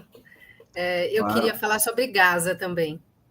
Tá. Regina, reitera, antes da tua pergunta de Gaza, reitera com você que conseguiu o João César, que eu estava atrás dele há 3 meses, quem conseguiu foi você. Reitera o convite aqui para... Então tá mais do que convidado, né, João César? Obrigado. E quando vier a São Paulo, então aí pessoalmente, né? Mas antes, de café, tudo ele vai ficar até fevereiro. Vamos ver se nos próximos dias a gente faz o segundo round, que está maravilhoso, viu, João? César? Maravilhoso. Olha, por falar em café, não é nosso patrocinador, mas eu fiz umas viagens, experimentei todos os cafés da região de Serra Negra, aqui no interior de São Paulo. Uau, jura? E tem uma família, é um sítio pequenininho, um café que chama Nono Marque. Quando você vier a São Paulo, eu faço questão de te presentear com esse café. É maravilhoso. Eu adoro. Se o Pablo Marçal me chamasse de cafeinômano, eu não poderia reclamar. Esse café é especial mesmo, viu? Tá bom. Mas vamos pedir um patrocínio, né, Zé Márcio? Nem que seja só em café mesmo, pra gente. Olha, mas voltando aqui a Gaza.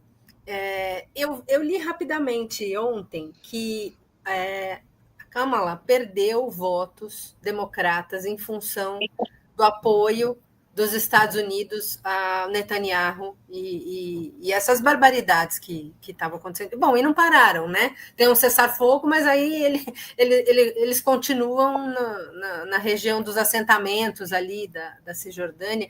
E o Trump, depois da posse, perguntam para ele sobre Gaza, e ele fala, é bonito, né? Tem o mar.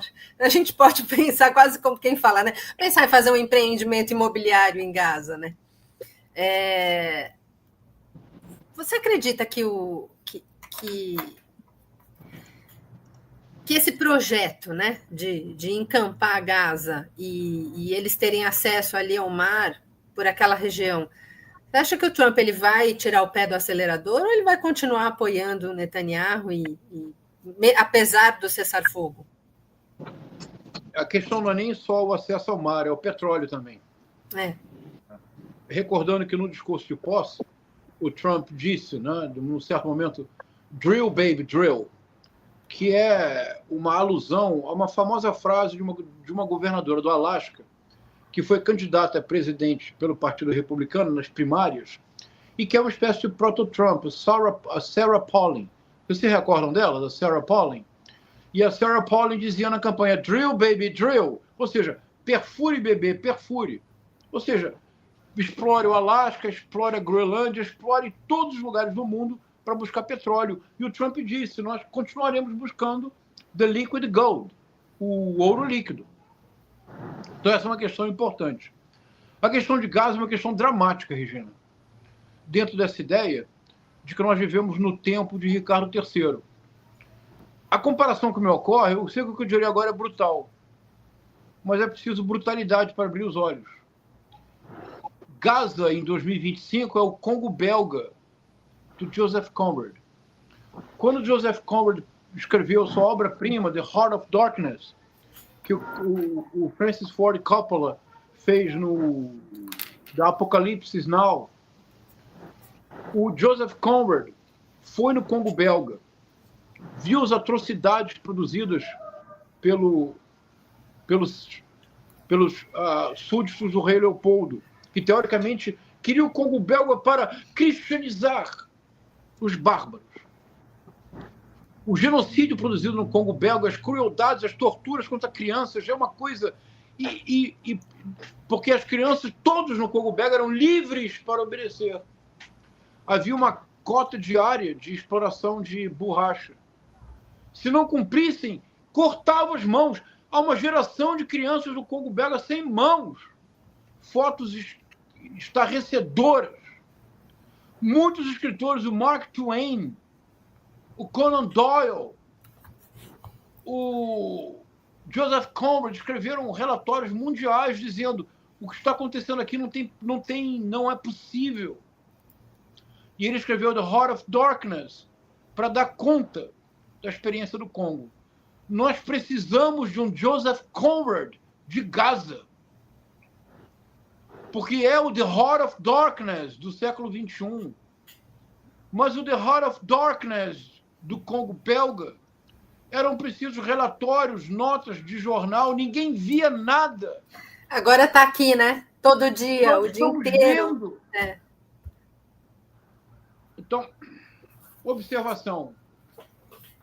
O que nós estamos dizendo agora nada tem a ver com Israel enquanto Estado, nada tem a ver com o povo judeu, que tem uma história absolutamente notável e uma história de muita perseguição.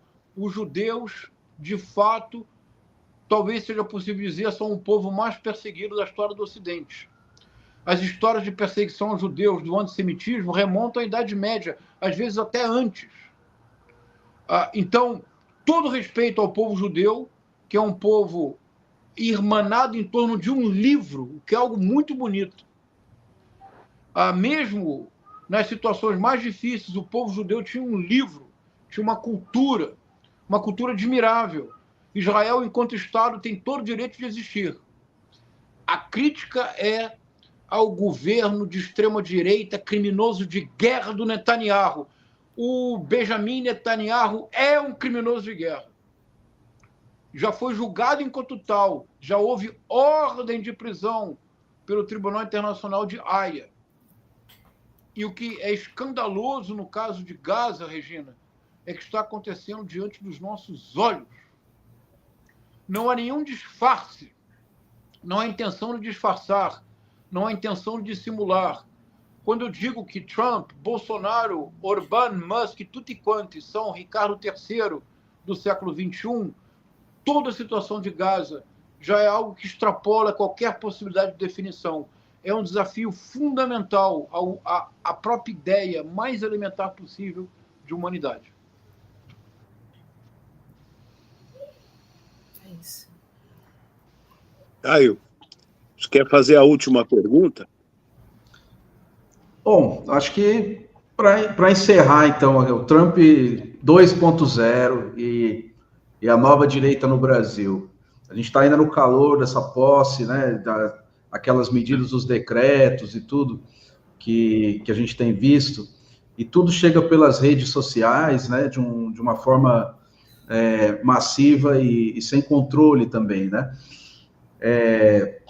Você falou do 2026, né, a questão, a gente tem um termômetro nas eleições municipais, e tem aí todas essas figuras que você analisou, né, para 2026, mas a gente está no momento agora que a eleição dos Estados Unidos ter um impacto, já está tendo, né, sobre o que acontece aqui no Brasil. Acho que a pergunta que fica é assim, o que a gente está fazendo aqui na internet, tentando discutir isso, usando as redes sociais, muitas vezes dos inimigos, da Meta e tudo mais, qual seria, assim, uma possibilidade, né, de agenciar tudo isso e conseguir também disputar, né, essas narrativas, ou essa performatividade digital na qual a gente está imerso hoje, né? Como é que a gente pode levar isso mais adiante sem cair nessas armadilhas? Assim? Tem alguma personagem literária que possa ajudar?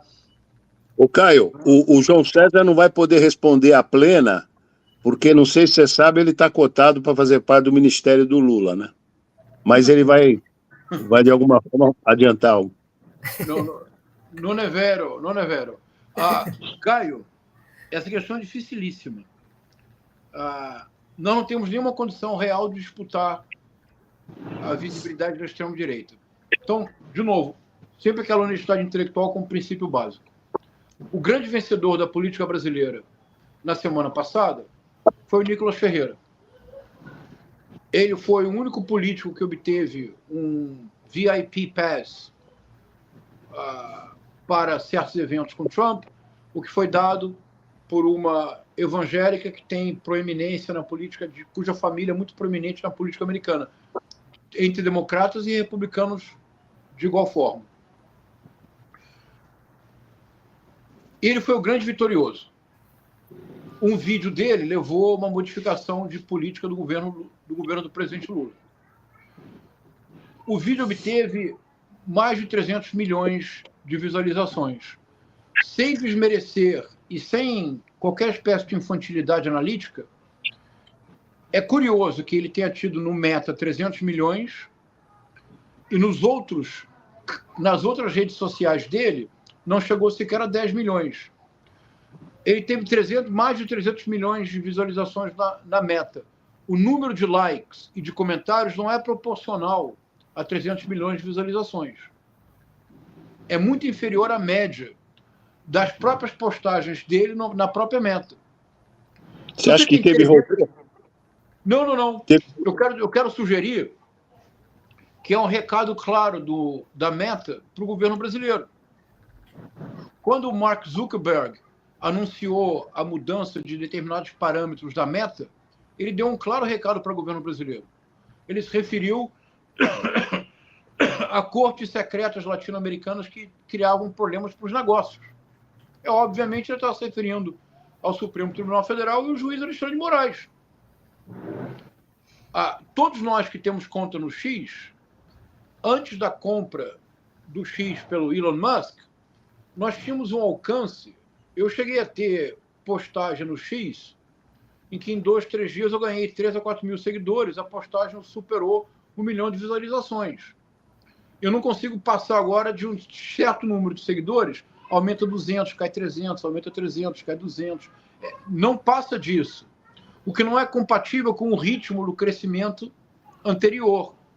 E do ponto de vista do alcance da minha conta, chega a ser ridículo. Houve um decréscimo assustador. Então, nós não vamos nunca ter a visibilidade da extrema-direita, porque a extrema-direita, as grandes plataformas são da extrema-direita, me expresso mal. As grandes plataformas descobriram que a radicalidade, a agressividade, a virulência da extrema-direita é monetizável. Não é o que dá dinheiro, né? É isso, é monetizável. É essa a questão. Porque a economia da atenção, que é muito importante, que o Pablo Marçal e o Nicolas Ferreira dominam. O que nós podemos fazer, Caio? No dia a dia, no concreto, teorias conspiratórias não pagam boleto. E, salvo engano, ninguém pode comer um suculento bife de fake news. Para comer um suculento bife tem que ser uma boa picanha. Para pagar boleto tem que ser reais, se você está no Brasil. Isso quer dizer que, para derrotar a extrema-direita, me permita concluir da seguinte forma. O problema da esquerda não é linguagem, nem é a comunicação. Nunca foi, historicamente. Não podemos permitir que assim seja. Quem tem problema de linguagem, Regina, é o mundo corporativo. Porque vocês estão vendendo ao preço de tudo um quase nada. É o mundo corporativo que tem que ter linguagem. Quem tem que ser o mestre da comunicação, o AIS das redes sociais, é o Pablo Marçal, que vende curso sobre como vender curso. Que vende mentoria de mentol. Eles têm que ter muita comunicação. O Nicolas Ferreira tem que ser um gênio do marketing, porque até agora não tem projeto de lei. Essas pessoas não trabalham. O trabalho para eles é a monetização constante das redes sociais. O que caracteriza a esquerda filosoficamente é a praxis. É a teoria modificada pela prática, é a prática guiada pela teoria. Não é nenhuma coisa nem outra, é a praxis. Isso quer dizer que, por exemplo, a melhor maneira de dialogar com o povo não é vou mudar a SECOM e a esquerda vai dominar as redes sociais. Não vai. Mas não precisa. O que nós precisamos é taxar os dividendos. É uma reforma tributária de verdade. É fazer a reforma agrária. É controlar a inflação. É aumentar o aumento real do salário mínimo. É aumentar o poder de compra do trabalhador. É reconhecer que a segurança pública é o maior problema do Brasil, no dia a dia do brasileiro. E reconhecer que segurança pública não se resolve com políticos de direitos humanos. Segurança pública implica política de direitos humanos, mas segurança pública se resolve com políticas específicas de segurança pública, que implica um conjunto muito importante de políticas de inteligência e, sobretudo, o reconhecimento de que o povo brasileiro tem toda a razão do mundo de sentir medo nas grandes cidades. Quem é que tira um celular para falar na Avenida Paulista às 8 horas da noite, Regina? De maneira despreocupada. Quem?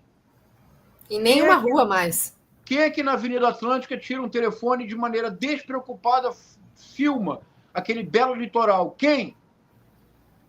Quem é que em São Paulo, morando em Gianópolis, estou falando de Gianópolis, chega em casa 2 horas da manhã e não se preocupa se o portão demorar a abrir da garagem?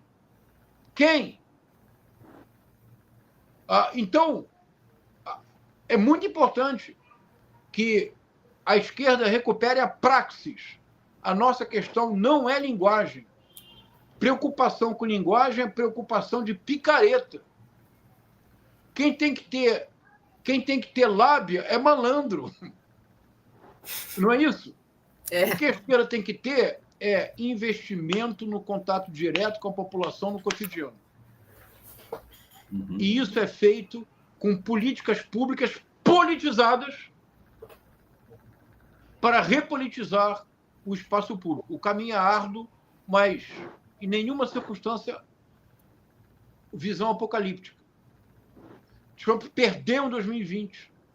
Bolsonaro perdeu em 2024. Desculpe, em 2022. Nas últimas 6 eleições presidenciais, o Partido dos Trabalhadores venceu 5. Entre 1945 e 1964, o partido realmente dominante no Brasil eleitoralmente foi o Partido Trabalhista Brasileiro. O partido da CLT.